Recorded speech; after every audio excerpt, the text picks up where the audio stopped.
Assalamualaikum warahmatullahi wabarakatuh. Kami di sini dari kelompok 6 akan mempresentasikan topik 1 ruang kolaborasi dari mata kuliah pemahaman peserta didik dan pembelajarannya. Anggota dari kelompok 6 yaitu Anggun Putri Utami, Nuranisa Dwi Setiawati, Cindy Yogawa, dan Melinda Putri Nurwahyuni. Untuk kasus pertama, bayangkan jika Anda seorang guru matematika di kelas 7. Saat ini Anda hendak menyampaikan materi mengenai matematika sosial, yakni mencari nilai rata-rata atau MEAN. Untuk memudahkan peserta didik dalam memahami pembelajaran, Anda mencoba untuk membuat urutan atau langkah-langkah yang perlu diikuti oleh peserta didik agar dapat mencari nilai rata-rata pada sebuah soal.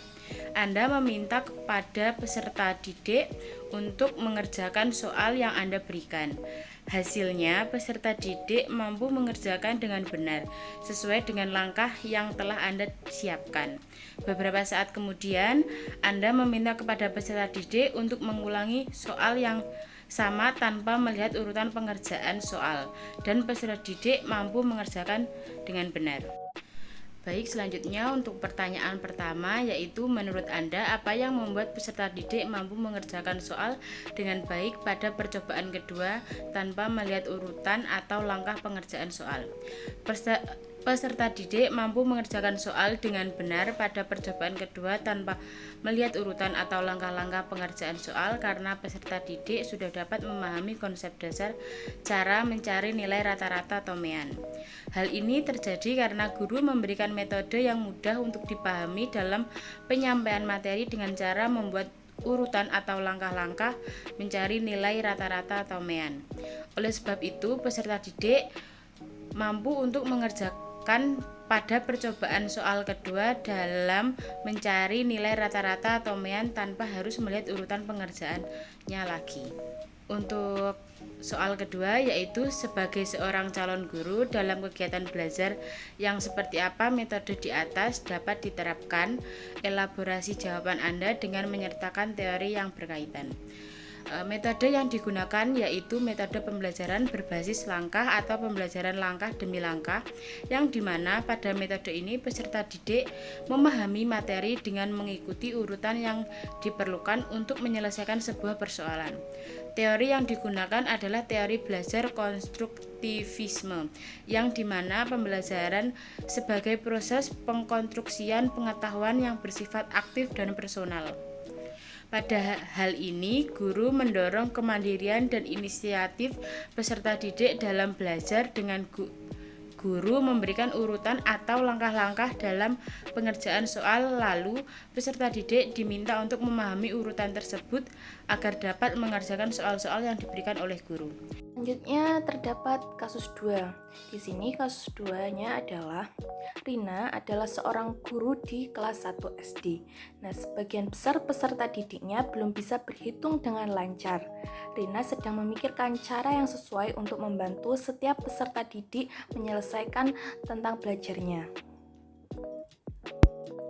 Nah, di sini ada pertanyaan, yaitu yang pertama, menurut Anda apa yang dapat Rina lakukan untuk membantu peserta didik sesuai dengan tahapan perkembangan usia? Pertanyaan kedua adalah, mengapa kamu menyarankan hal tersebut? Elaborasi jawaban Anda dengan menyertai teori yang berkaitan.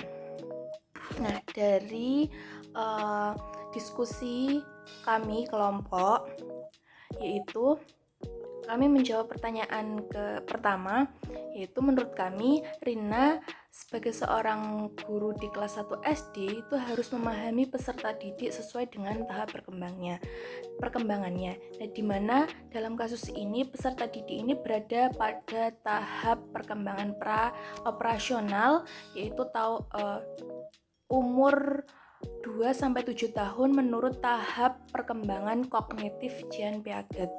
Nah, menurut Piaget, peserta didik telah menunjukkan aktivitas kognitif dalam menghadapi berbagai hal di luar dirinya. Nah, menurut kami yang dapat Rina lakukan untuk membantu peserta didiknya sesuai dengan tahapan perkembangan usia yaitu menggunakan metode bermain, yaitu bermain ini tentu sangat menyenangkan bagi usia peserta didik. Nah, Rina juga dapat membuat atau menyediakan media ajar dengan menggunakan tanda-tanda, simbol, dan benda sesuai sebagai alat praktek atau media hitung yang menarik bagi siswa sehingga mempermudah peserta didik dalam memahami konsep berhitung. Nah, itu tadi. Nah, selanjutnya ada jawaban pertanyaan kedua. Nah, pertanyaan kedua ini jawabannya adalah